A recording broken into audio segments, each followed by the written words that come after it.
O Brasil é um dos países mais conectados do mundo. São 230 milhões de aparelhos celular, mais de um aparelho por habitante.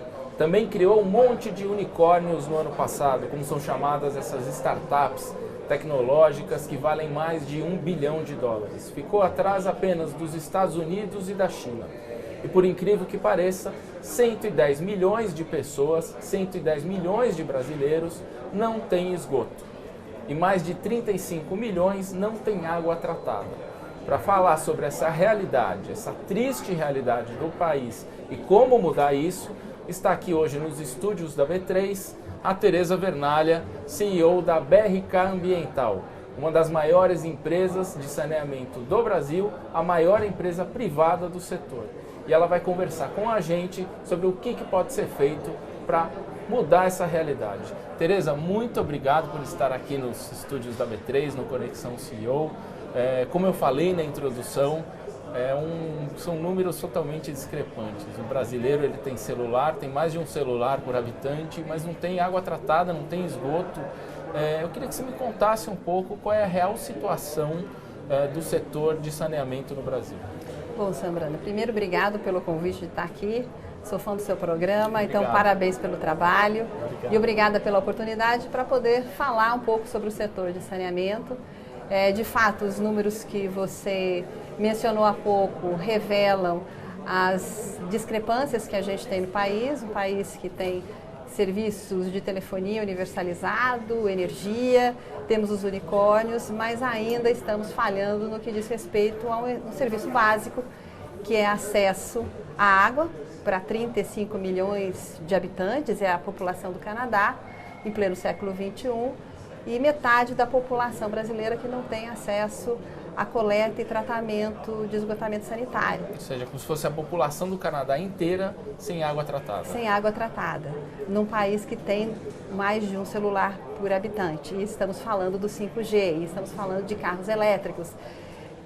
Somos uma potência na agricultura, mas estamos falhando nessa frente do saneamento, que tem um impacto relevante na saúde. Quando a gente está falando de zika, dengue, chikungunya, febre amarela, essas são doenças que são de chamada veiculação hídrica, que é falta de saneamento básico no final do dia. E esse ano será um ano muito importante para o Brasil, porque há 2 anos nós estamos discutindo, o governo vem discutindo um novo marco regulatório para o setor, que será fundamental para que haja os investimentos necessários para transformar essa realidade. São investimentos da ordem de 700 bilhões de reais. É isso que eu ia te perguntar, 700 bilhões de reais para acabar com esses números que eu te falei? 700 bilhões de reais são números atualizados, feitos pelo próprio governo, para não só universalizar o serviço, ou seja, ampliar as redes de coleta e tratamento de esgoto, levar as redes que faltam para acesso à água, mas também trocar muito da infraestrutura que hoje existe e que é deficitária. Então, 700 bilhões de reais, a gente está falando aí de mais de 20 bilhões de reais ao ano de investimento, com uma meta que já foi estabelecida há algum tempo, e se essa meta for mantida, é 2033, com acesso à universalização desse serviço, ou seja, precisa de muito investimento. O marco regulatório vai ser um ponto de virada no setor, mas eu queria que antes da gente entrar no marco regulatório, você me explicasse por que o Brasil chegou nessa situação.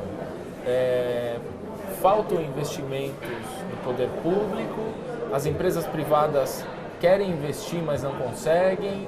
Me dá um panorama do porquê que a gente chegou nessa situação. Eu acho que essa situação reflete exatamente o ambiente regulatório que não propiciou a licitação de projetos de qualidade, uma diversificação regulatória. Nós temos hoje mais de 5 mil municípios. O Brasil tem uma pulverização de agências regulatórias. Isso traz muita instabilidade para quem vai fazer o investimento, então falta segurança jurídica para quem vai fazer o investimento, e saneamento é um investimento de longo prazo. Os contratos de concessão são contratos de 30 anos, 40 anos. Então, para quem está fazendo o investimento, é muito importante saber que aquilo que foi colocado no contrato e é precificado na hora que se licita e se bida, é fundamental saber que o contrato será cumprido. Então, essa incerteza jurídica, essa instabilidade regulatória que nós temos hoje é muito do que explica nós não termos avançado. O setor público, ele tem grande parte da gestão do saneamento. Hoje, o privado é apenas 6% do setor é administrado hoje pelas empresas privadas, mas já representa 20% dos investimentos.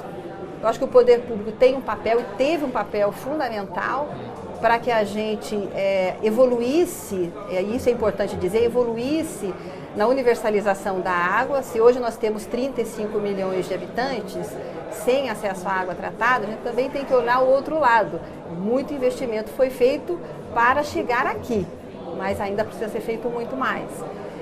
E hoje, 20 bilhões de reais por ano de investimento, Sambrana, o poder público sozinho não consegue fazer. Então é fundamental a entrada do privado.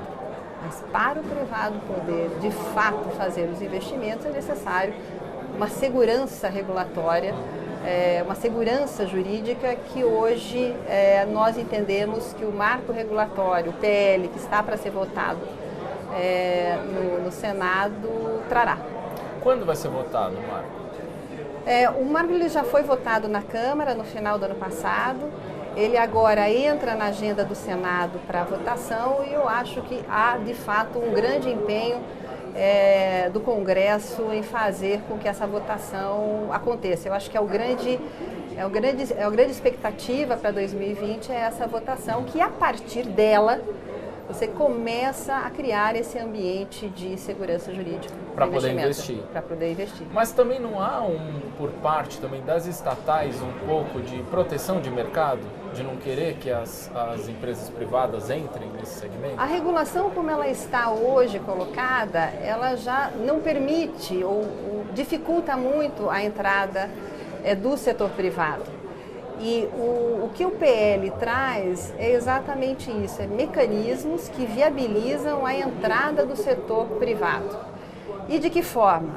Primeiro, criando uma agência reguladora que dará as diretrizes para as demais agências que existem hoje no país, são 50, entre municipais, estaduais e regionais. Cada qual com a sua diretriz, e a agência reguladora, que será a ANA, segundo o que determina o que é apontado no PL, ela dará as diretrizes para que todos tenham pelo menos regras ou diretrizes naquilo que é relevante padronizadas. Isso é super importante. O segundo é que estabelece que é necessário fazer licitação. Hoje, os contratos existentes, eles se renovam automaticamente. Então, o que dispõe o PL é que, no momento em que esses contratos são vencidos, e aí é importante porque a segurança jurídica dos contratos vigentes, os contratos vencidos, então, que isso seja aberto para licitação.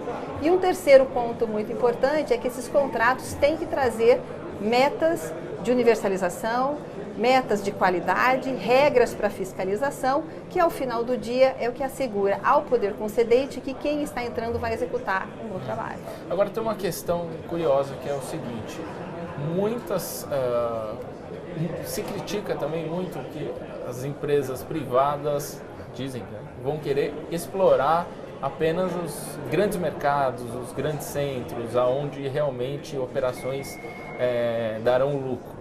Como é que ficam as cidades pequenininhas, aquela cidade do interior do estado do Nordeste que está desassistida e quase não tem água tratada, não tem encanamento, não tem esgoto? Como é que fica isso? Isso vai ser contemplado? Isso não é fato. Vou falar o que a situação hoje e o que o PL promove. Hoje, por exemplo, a BRK, e isso vale também para outras empresas privadas, que também têm situações desse tipo, nós operamos em municípios de 10 mil habitantes. O que faz ser viável um município é a escala. Então, é óbvio que um município isoladamente, ele sequer tem condição de licitar, fazer um edital. E é necessário que você, então, tenha um dispositivo que viabilize o conglomerado, o consórcio de municípios, para que todos juntos ganhem escala e que hajam, então, a prestação de serviço adequada. Isso vale para o público, isso vale para o privado.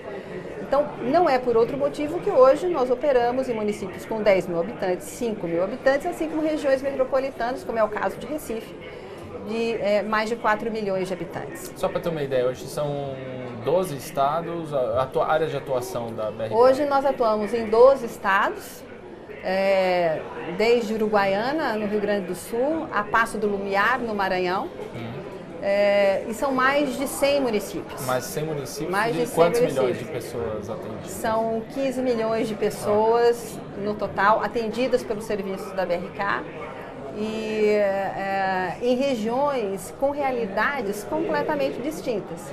Nós operamos no interior de São Paulo, mas a gente opera no interior do Tocantins também. A gente está lá em São José do Ribamar e Passo do Lumiar, no Maranhão. E o importante, de fato, para quem está operando, é um bom contrato. Hoje, qual é o faturamento da BRK? Só para a gente ter uma ideia do tamanho da empresa. Hoje a BRK, ela tem faturamento acima de 2 bilhões de reais. Acima de 2 bilhões de reais. E está pronta para investir se esse marco regulatório for aprovado? Nós já estamos investindo sem o marco regulatório, porque nós temos obrigação contratual já colocada. Então, para esses estados, para essas operações que hoje nós atuamos, nós temos um compromisso contratual, e para honrar esse compromisso contratual, nós estamos investindo, Sambranda, 1 bilhão de reais por ano desde que nós assumimos a companhia. 1 bilhão de reais? 1 bilhão de reais. Isso há quanto tempo? Desde abril de 2017, quando a BRK passou a ser BRK Ambiental, e 65% deste volume é para a rede de esgotamento sanitário. São quilômetros de rede, então é extensão de rede sendo construída e novas conexões. Então, mas entraria nessas, o que se espera, depois de aprovado esse marco regulatório?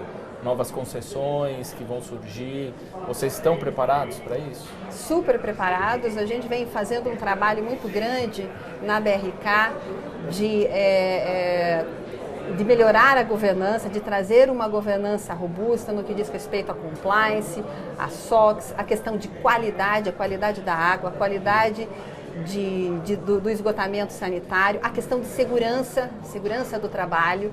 Isso para a gente são os nossos inegociáveis, e nos reorganizamos para fazer frente ao crescimento, não só ao crescimento dessas nossas operações, porque nosso plano, já aprovado com o Conselho, né, com o nosso board, são de 1 bilhão a 1 bilhão e 200 milhões de reais ao ano de investimento para os próximos 5 anos, e nós estamos fazendo isso religiosamente. Isso sem contar concessões?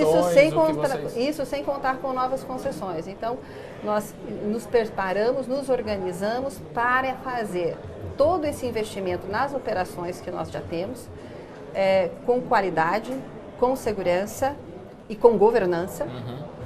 E nos preparamos, e estamos, na verdade, preparados para esse crescimento. E por isso que nós, desde o começo, temos vocacionado e falado da importância para se ter novas concessões, novos projetos, para mudar essa realidade do saneamento, há necessidade de um marco regulatório. Sambranda, em 1998 nós declarávamos o telefone fixo no imposto de renda, há 20 anos atrás. O que é de diferente? Uma agência reguladora, regras muito claras, respeito aos contratos. Energia. Hoje nós temos energia no país todo. O que a caracteriza? Uma agência reguladora que traz. Do setor, quantas agências hoje dão pitaco em cada? São 50 agências reguladoras e só a BRK são 20. 50 agências reguladoras? Então, cada projeto que vocês vão implementar, vocês têm que ter autorização dessas 50 agências reguladoras. Ou seja, a burocracia... E cada uma, eu acho que mais do que a quantidade, as regras. Então, cada contrato é um contrato diferente, com metas diferentes, com formas de fiscalização diferentes, alguns que funcionam muito bem, outros que têm um grande espaço para melhorar. E aí é que o PL traz algo muito importante. E eu acho que é relevante e benéfico, inclusive, para os municípios, porque terá uma regra ou diretrizes que todas essas agências poderão passar a seguir. E isso traz segurança jurídica. Você imagina você fazer uma empresa captando recurso no mercado para fazer os investimentos, está honrando o seu compromisso e se vê no risco de ter uma mudança de regra no meio do caminho a cada troca política de um município ou de um estado. Não funciona assim. E não é o risco de uma agência só. É o risco de várias agências. Quanto tempo você acha que aceleraria o processo de investimento e de, por exemplo, construir um projeto novo se fosse regulado por uma agência só? O tempo de um projeto, saindo o edital, ele é relativamente rápido. O ponto é chegar até o momento do edital. Para você ter uma ideia, nós temos 100 milhões de pessoas sem acesso a esgotamento sanitário, 35 milhões sem água potável, então você poderia imaginar que há uma fábrica de projetos, há uma fábrica de licitações ocorrendo. Nos últimos 3, 4 anos, nós praticamente tivemos uma licitação de grande porte, estruturada, que foi recentemente concluída em dezembro do ano passado. As empresas não entram porque tem medo. Ou os projetos não são adequados. Porque, Sambrana, para você soltar o edital, até que ele vá para a rua, você precisa ter um projeto de engenharia extremamente elaborado. Os municípios precisam ter o seu plano de saneamento aprovado, inclusive na Câmara de Vereadores local. Você precisa entender de arcabouço jurídico, arcabouço regulatório, como é que será feita qual que será a estrutura tarifária, como será feita a fiscalização, quais são as metas, quem vai fiscalizar, como se dará as penalidades. Então, são contratos complexos. E muitas vezes esses contratos, quando saem, eles saem de uma forma traz muita incerteza para quem vai fazer o investimento. Então, eu acho que é fundamental o projeto de lei, porque ele traz regras e condições, ele diz, os contratos precisam ter meta, os contratos serão regidos com penalidades XYZ. Então, ele traz uma série de regramentos para além da ANA. Esse é um passo fundamental. O segundo passo é os projetos. O projeto de lei não trata da qualidade do projeto que será executado, ele traz uma segurança jurídica para que os projetos vão à rua. E aí a gente precisa da fábrica de projetos. Então, quem vai fazer as licitações? Quem vai fazer os projetos para os municípios? Porque a nossa realidade a maioria dos municípios brasileiros tem uma grande dificuldade, muitos têm muita boa vontade, às vezes mas falta corpo técnico na quantidade necessária ou talvez com a experiência necessária para fazer um edital que seja viável. Então, eu acho que esse é o próximo passo do marco regulatório, projetos de qualidade, e nessa medida o BNDES vem se posicionando como um fomentador de projetos que, ao irem a mercado, de fato atraem o setor privado. Por que demorou tanto para o Brasil acordar para isso? Essa é uma boa pergunta. Essa discussão sobre o novo marco, ela já tem 2 anos, a mais recente. Sim, né? Mas esse problema o marco regulatório, o marco regulatório vigente, ele é de 2007. E eu acho que naquele momento se tentou acomodar tantos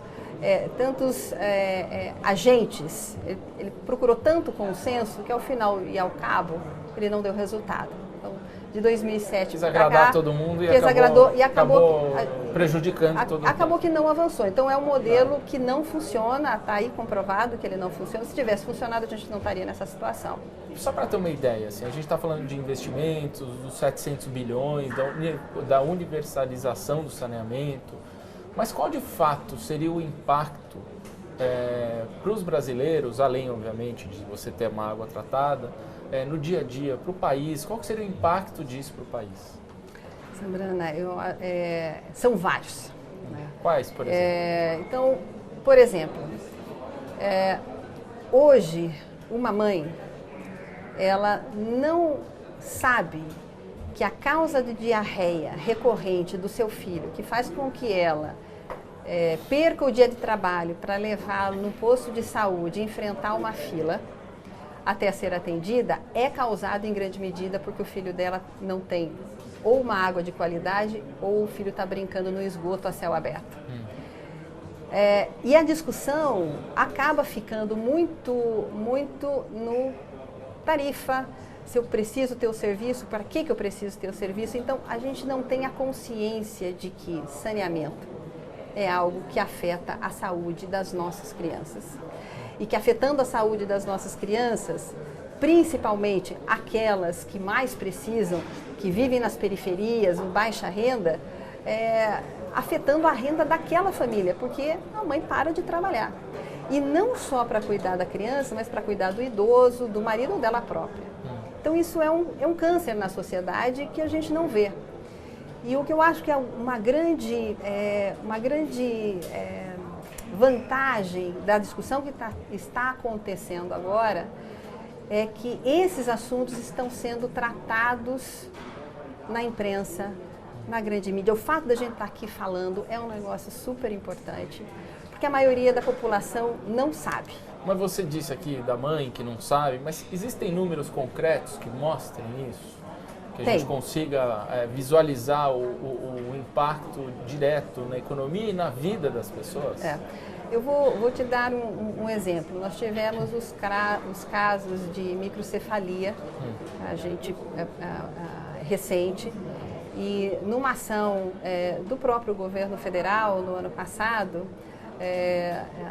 criou-se um programa para uma pensão vitalícia para as famílias que tiveram as suas crianças afetadas por esse problema neurológico que vai levar essa criança o resto da vida. Tá? Isso custa para o governo. Para além da tragédia humana, de você poder ter evitado seu filho ter um problema neurológico para o resto da vida, que vai causar uma dependência do resto da vida, isso também traz um gasto para o governo federal, que já tem tantos desafios para serem tratados. A cada R$1 investido em saneamento, 4 se salvam de saúde. E eu vou te dar um exemplo prático disso. Nós temos uma das nossas operações, que é o caso de Uruguaiana, no Rio Grande do Sul, um município de 135 mil habitantes. Em 2012, dados oficiais da Secretaria do município, mais de 3 mil casos de diarreia grave foram registrados no município. Em 2012? Em 2012. Tá. No segundo semestre de 2018, e eu não tenho ainda esses dados atualizados para 2019, também dados oficiais, esse número caiu para 106. Crianças na faixa de até 5 anos. Essas crianças que reduziram... Então, isso é um número real. E está diretamente ligado ao saneamento, porque a cidade saiu de praticamente zero de coleta e tratamento de esgoto para ter mais de 90% do seu esgoto coletado e tratado. E você veja, dentro de um espaço muito curto, relativamente curto de tempo. Ou seja, o investimento consistente em saneamento, com regras claras, um projeto bem feito e uma fiscalização adequada, transforma a vida das pessoas num espaço curto de tempo. Né? De 2012 para 2018, você mudou a realidade e tem um efeito outro. O número de atestados de absenteísmo da escola reduziram. Ou seja, isso melhora o nível de aprendizado. Então você tem um efeito nas crianças, diretamente nas suas famílias, é qualidade de vida para essas crianças, numa fase super importante do crescimento, melhora do aprendizado, reduz a pressão sobre o Sistema Único de Saúde. Quer dizer, é só uma agenda positiva. Eu tenho um número que chama muito a atenção, que é do 1 trilhão de reais. Esse seria o impacto do marco regulatório em termos de para a economia, é isso? É isso. Geraria para a economia? Esse foi um estudo conduzido pelo Trata Brasil, que é uma think tank liderado pelo Edson, que faz um excelente trabalho para promover e trazer à luz a relevância do saneamento. E nesse estudo feito, ele chegou nesse 1 trilhão, foi chegado nesse 1 trilhão de reais, que envolve várias coisas, para além daquilo que a gente já falou aqui. Quando você tem uma região saneada, e você tem imóveis próximo de uma região que foi saneada, dobra o valor do aluguel, dobra. Você cria, ao longo das margens dos rios, você cria negócios, pequenos empresários que abrem os seus negócios porque ali passa a ser um lugar agradável. Então você movimenta a economia. Então você cria emprego local. O saneamento, a gente está falando de 700 bilhões de reais, 20 bilhões de reais por mês de investimento, então isso parece um número mágico, por ano, 20 bilhões por ano. Mas onde que esse investimento ele é alocado? Quando a gente desce nesse número, a gente chega no número por município, porque para fazer o investimento você emprega na cidade. O investimento fica na cidade, você movimenta a economia do município. Então é real e é visível a melhoria da economia, da educação, da pressão sobre o Sistema Único de Saúde. É só uma agenda positiva, para além da agenda ambiental.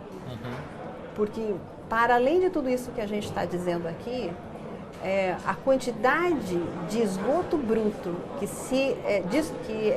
são jogados nos nossos rios e nos nossos mananciais é imenso. São dezenas de piscinas olímpicas de esgoto bruto todos os dias jogados nos nossos rios, nos nossos mananciais, onde a gente depois vai captar água para tratar, para distribuir para a população. Então, já é um desastre ambiental por si só. Então, vale a pena olhar esse trabalho, esse estudo feito pelo Trata Brasil, porque 1 trilhão de reais, ele é muito dinheiro. Ele é superlativo. Eu até vi outro número que diz mais de 70 mil crianças recém-nascidas morreram desde 2007, de 2007 para cá, por conta de falta de água tratada no Brasil. Por doenças que a gente chama de veiculação hídrica. Quando a gente vê o aumento dos casos de dengue, de zika, de chikungunya, o aumento da mortalidade infantil, está diretamente relacionado a crianças brincando em vala de esgoto aberto. Ou seja, a gente preocupado com o coronavírus agora, mas tem uma preocupação muito maior aqui no nosso quintal. Que está aqui do lado. É isso. Quer dizer, quando eu digo, está na nossa frente. E já faz tempo.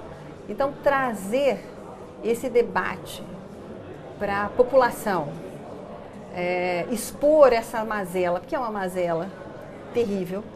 E o Brasil já mostrou que consegue superar muitos desafios. Então, de 98 para imposto de renda para celular fixo, hoje a gente nem sabe o que é um telefone fixo. Né? Então 2033 vai ser o nosso ano. Que a gente não vai esperamos que seja o nosso ano. A gente está preparado para fazer parte do 2033 para um Brasil saneado. Maravilha. Tereza, muito obrigado. A gente volta já no próximo bloco. Tá ok. Muito obrigado e a gente volta já no próximo bloco com a Tereza Vernalha, CEO da BRK Ambiental.